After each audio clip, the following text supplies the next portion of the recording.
amigos canhotos? Ele foi o primeiro artista a pintar usando os dois olhos. Com essa impressão do inglês David Hockney sobre o francês Paul Cézanne, que iniciamos mais um programa Canhotos, por que me importar? Nele, buscamos sempre apresentar uma obra de arte com a finalidade de nos conectar aos questionamentos do nosso tempo. Como sempre, lembramos que o nosso programa ele está dividido em 3 partes. Na primeira parte, analisaremos o contexto político, social e econômico no qual a obra foi concebida. Na segunda parte, analisaremos os aspectos artísticos propriamente ditos da obra. E na terceira e última parte, responderemos a uma questão que você nos enviou pelo e-mail canhotosbrasil@gmail.com. Tudo bem? Então vamos começar.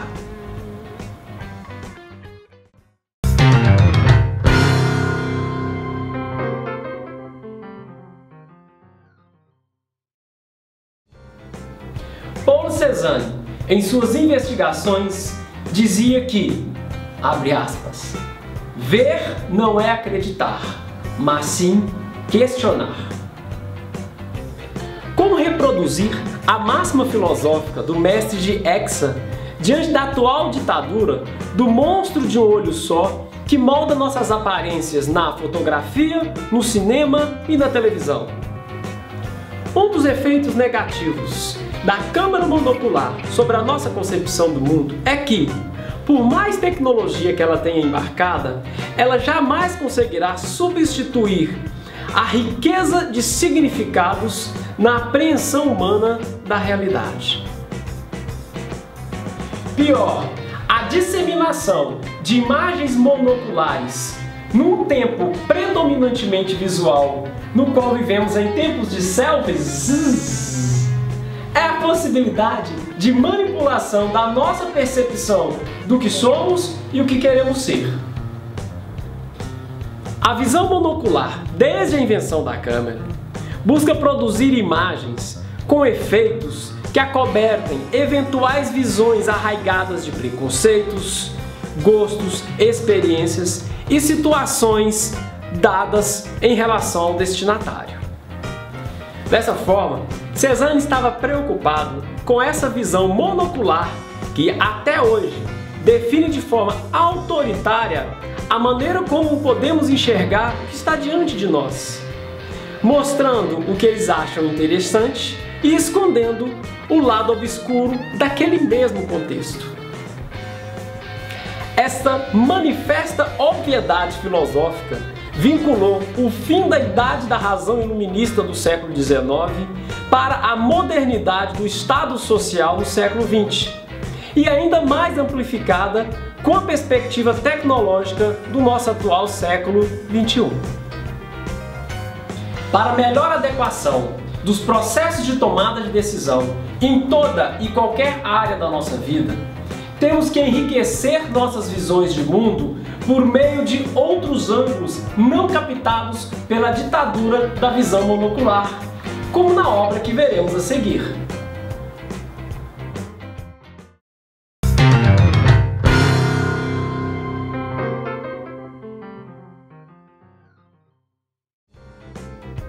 A tela Natureza Morta, com maçãs e pêssegos, do ano de 1905, é típica das centenas de outras naturezas mortas que Cézanne produziu ao longo de sua carreira de 40 anos, em que objetos similares foram arranjados de uma maneira comparável e pintados pelo artista em seu estilo perspectivo dual ou com 2 olhos.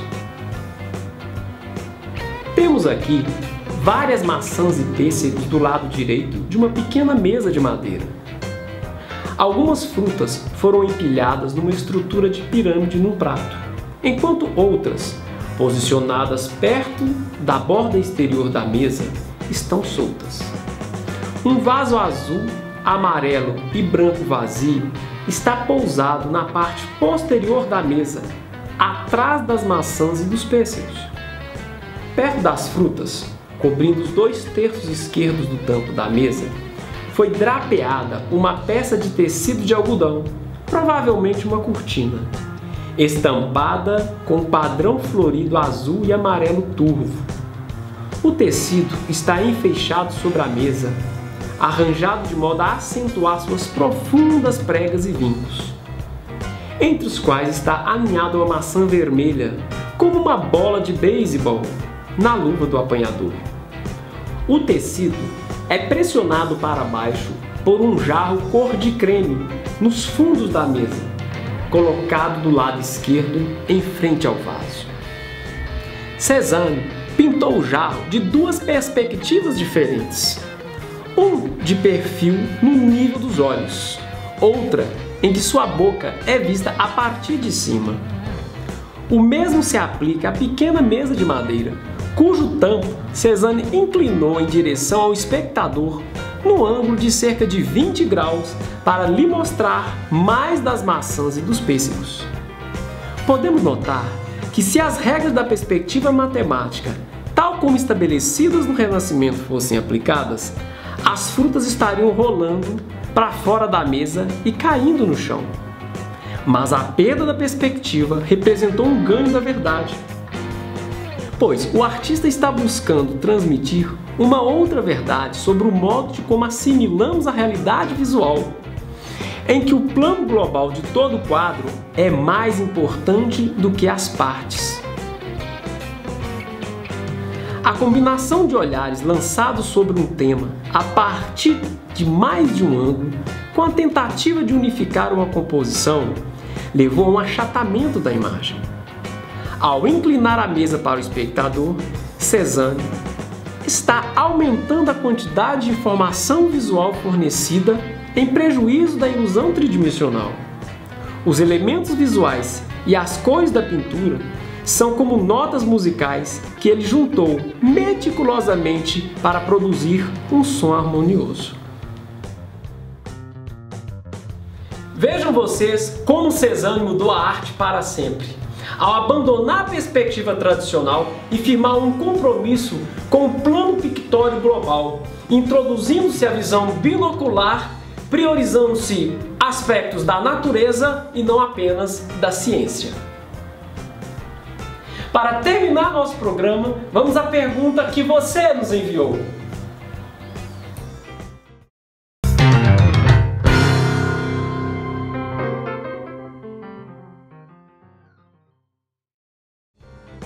Luna Márcia de Carvalho enviou-nos a seguinte pergunta: por que me importar com a relação entre verdade e realidade em tempos de imagem em 3D e até mesmo 4D?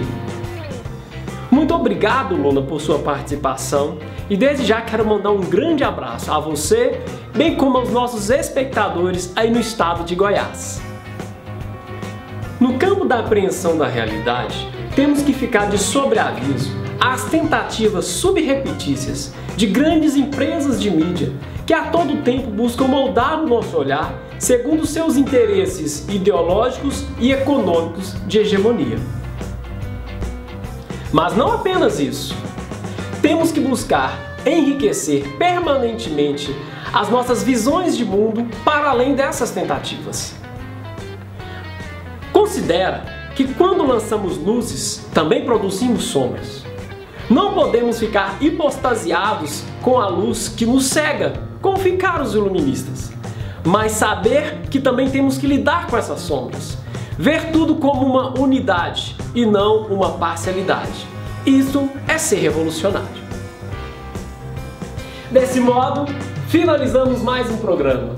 Não sem antes lembrar que você pode criticar, mandar sugestões ou mesmo complementar nossas abordagens pelo nosso e-mail ou os nossos canais no YouTube e no Facebook.